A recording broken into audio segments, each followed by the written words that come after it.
এখন? একটা কথা বলো, গামছা দেবো না জবাব দেবো? গামছা দাও। তাহলে জবাব কে দেবে?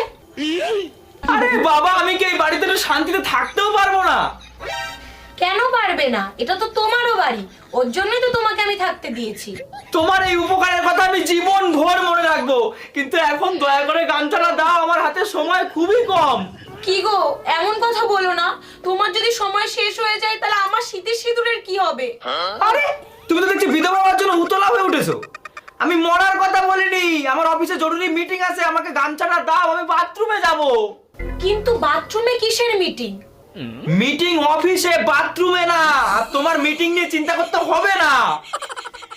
আমার মিটিং নিয়ে কোনো চিন্তা নেই, আমার চিন্তা তো হয় দোকান থেকে আলু কেনা নিয়ে। कंट्रोल। ঠিক আছে, আলু আমি ফেরার পথে নিয়ে আসবো, এখন গামছাটা দাও। সেদ্ধ আলু আনবে না কাঁচা আলু?